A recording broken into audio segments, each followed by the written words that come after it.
I haven't seen a person reading a book in the longest time. Granted, I'm at the Amazonia. But still, I grew up in a place that it was as poor as this, and there were people who read books, including my family and myself. But beyond that, before this, in the United States and even in Europe, it's so rare to see a person reading a book.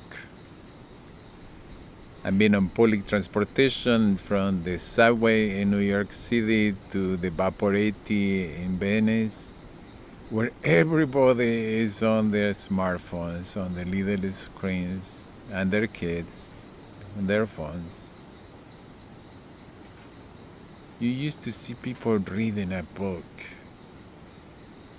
And there's such a pleasure in reading a book. It's not just your mind going randomly from one place to the other.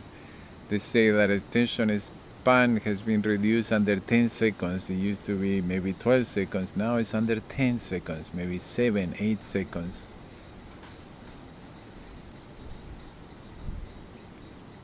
In a book, you immerse yourself in a story, you make friends with characters, you and the writer are creating the story if it's fiction, or you are reading about facts or essays where people posit ideas, or you're reading descriptions, the life of orangutans in Borneo.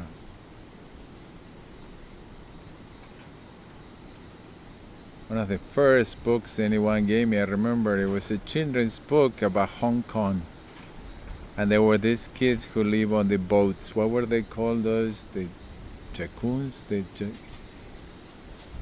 And they live in the Hong Kong Bay on boats. Of course, the Hong Kong Bay was completely different from what it is now. There were no tall buildings, but it was about, I remember the thing I remember the most is it was the kids eating watermelon. The watermelon looked so amazing, and I don't think watermelons are particularly special in Hong Kong, but junk boat, that's what they're called, aren't they? I thought it was amazing. These kids live on a boat with their family. My father had books in Russian. He was a big communist, so he had the complete works of Lenin in Russian. And he got the communist paper every day, but not only that, he got also a very conservative paper, because he said he wanted to know what the opposition said. And that was an extremely forming reading experience for me, because I had two newspapers with such radically different views on the same issue.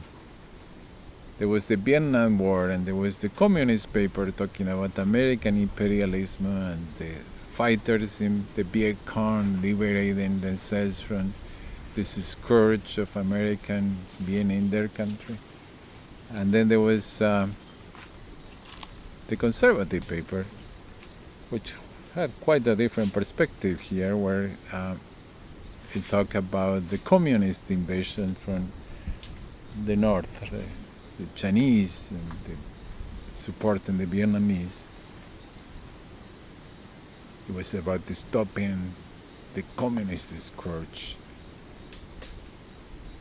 And people could have such different ideas and defend them and have facts to support them. It was remarkable.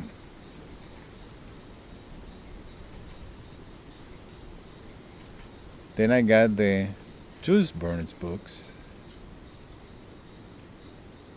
That was an experience to read about the adventures these people were having. One of the first was about La Isla Misteriosa, about this group of Americans who ended up on a balloon adrift in the air out of the Civil War in America to the middle of somewhere, supposedly in the Pacific Ocean, where they find an island and they survive. And their adventures led by the engineer who managed to even empty partially a lake to make a house out of these, what were water tunnels before, a house on the cliffs. And there was the 2-year vacation. Again, people adrift. These kids who were going to go on a vacation, they're sleeping on a ship before leaving, and the ship gets loose without adults on the ship, and they go for 2 years on an island. It was this theme of people adrift, ending up on an island, and I dream of that. I was like I would be adrift someday and be on some mysterious island with nature roaring around me and making a life out of that. I would read to my friends from the books, and they were like, yeah. And I was just blown away by it. The submarine, the 10,000 leagues under the sea, to the center of the earth, to the moon. Really, books for kids.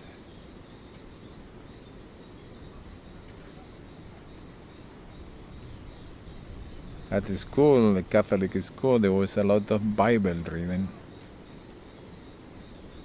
a lot of religious books, a lot of history books, geography. I was mesmerized by books. I was always buying books. As a teenager, I had an amazing number of books. My friends were always blown away. I must have had 2,000 books. Going to flea markets and buying books. Just everything was fascinating to me. Literary works, science, history. I didn't read every one of those books. I don't know how many, a few of them I read them completely, but I was always perusing, always opening books and just finding something random, reading a story randomly and then jumping to something else, and opening up Clockwork Orange, which I read all the way, and Anthony Burgers, and reading about the distinction between morality and ethics. Finding references to Umberto Eco and how Disney was culturally perverted.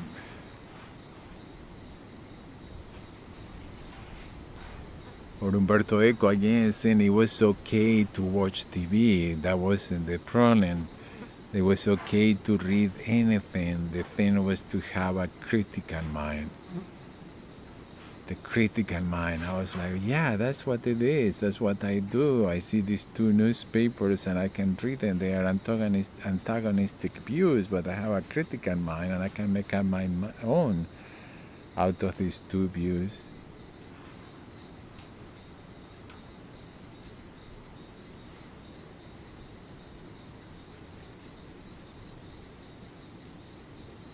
But now I don't see people reading books. Myself, I haven't read books in a long time. I haven't read a book end to end in a long time. I have started many. I have read sections. I have searched for sections. I guess Primo Levi, the periodic table, I remember reading that book in the winter in Mexico in the winter of 2018, January 2018, 2 years ago. I read half of a book on colors last summer. A full book may have been the Primo Levi.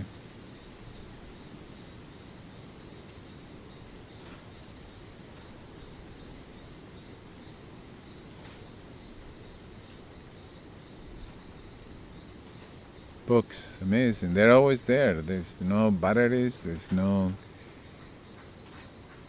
You can carry them anywhere. You can open any page, jump into the story or the knowledge.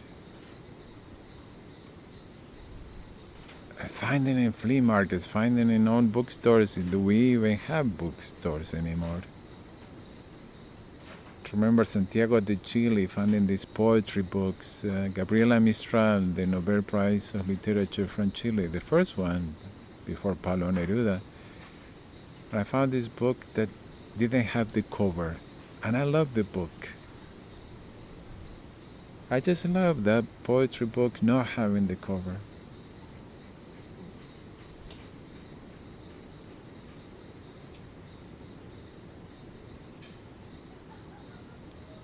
I'm going to settle down soon. It's time for the last part of my life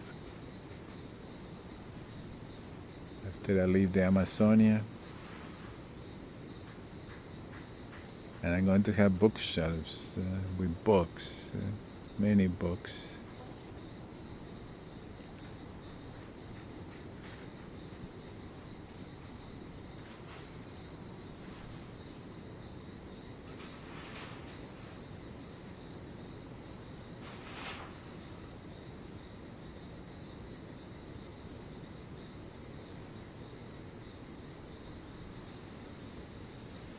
I'll be back to what I used to do, just open books randomly.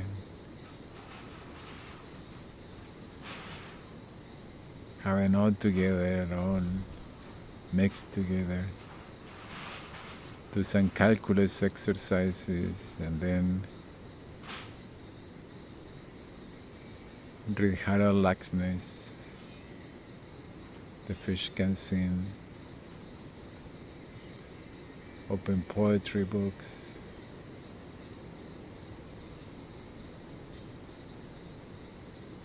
So many books I had and I miss dearly. So many times I had to move and lose them on.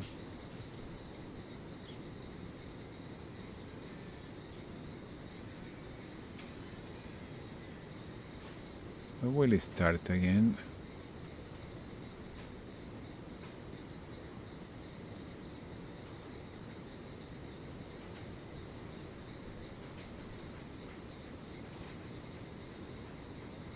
I read Cervantes, Don Quixote, and the Odyssey in high school, but it will be good to go back. And not to take notes and to learn, but just to read them for enjoy. Joy, the joy of goes back to this one mind, being one with everything. Because you become one mind with the writer, and if it's fiction, you become one mind with the characters. Even if it's not fiction, you become one mind, one body. But with what you're learning about. You are the gorillas you're reading about. You are the whales you're reading about. You are the Yangtze River 5 centuries ago, and the concubine going to visit the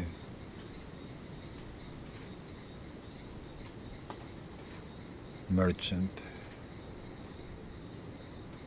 You are the merchant of Venice, asking if his flesh is different from the man who owns him money.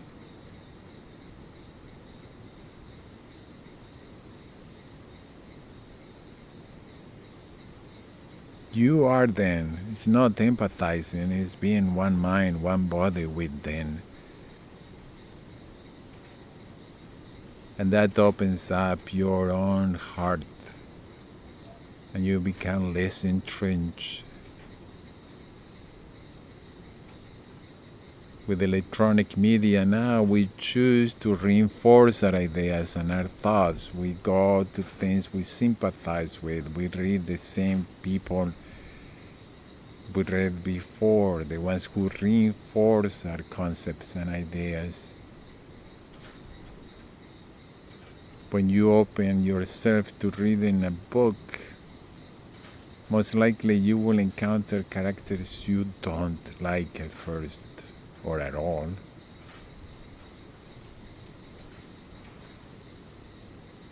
As a child holding that book from Hong Kong, about the kids in Hong Kong, I was very open up to these Hong Kong kids. They were my friends. I think today, sadly, most kids have a more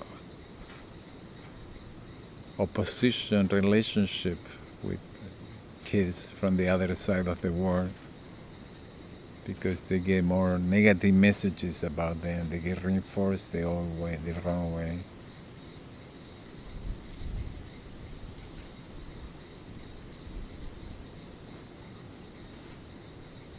Find all bookstores, find all booksellers, find collections for sale.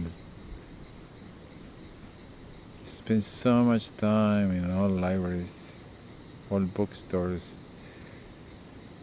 In Spanish, library means bookstore. It's only one word. The librería, la librería can be, la librería is the bookstore, and the library is la biblioteca. Biblioteca. So I want to have my own biblioteca, my own library of books, by going to the librería, the bookstore.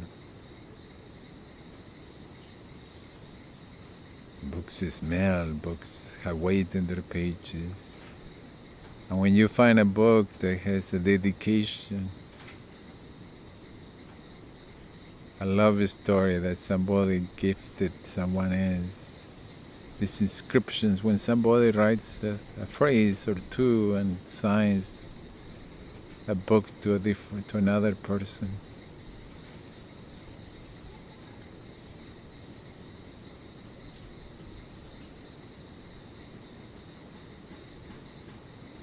they are forming, they are an art for books. They are powerful. They must be powerful when the Nazis burned books as a way to control minds. They knew they were powerful. They shaped my life.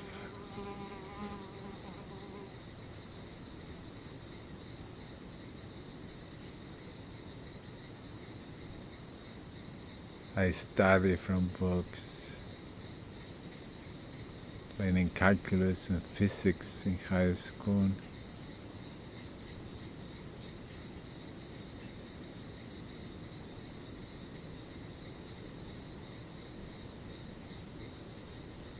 When I get the book on knot theory, K-N-O-T, it's an entire branch of mathematics that is knot theory, or cosmology, the origin of the universe. Original thoughts, these books, there are many books that are like aggregates, people who go and read from many sources and put it all together in a nice package that reads like fun, but they don't have much heart, they don't have much opinion to them.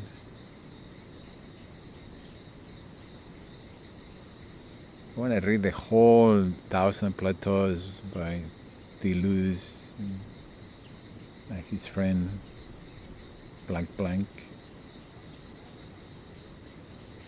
I have read sections and pieces, but I want to read the whole thing in French without knowing French. Just go with the flow, like watching a movie in a foreign language without subtitles. Have you done that? Which once I think it was a Romanian movie, and I just let it play without subtitles. Or Bulgarian. And you know a lot of what's happening, especially in a movie. A book is more challenging, but a movie, watch it without subtitles. I don't have subtitles for this jungle. Trees towering over each other. This jungle that keeps pushing me away, pushing me out, pushing me down the river. Because we humans don't belong here. No one should be here. One thing I caught about books is that this always has been this tendency to almost insult those who love books, the entire bookworm nerd thing. It's true that sometimes books were a refuge for some types of personalities, but then, so what? I think one of the last things I mentioned before was the Nazis burning books. I think some people are aware of how much power can be gained through books, through knowledge. And then there has been this denigration of books as a way to keep that power from people. So don't fall for that trap.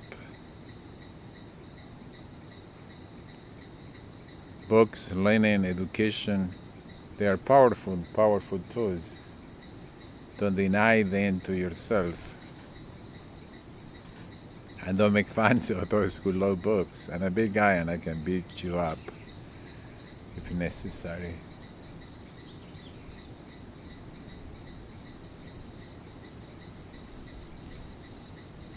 There are interests against books, pile up against books,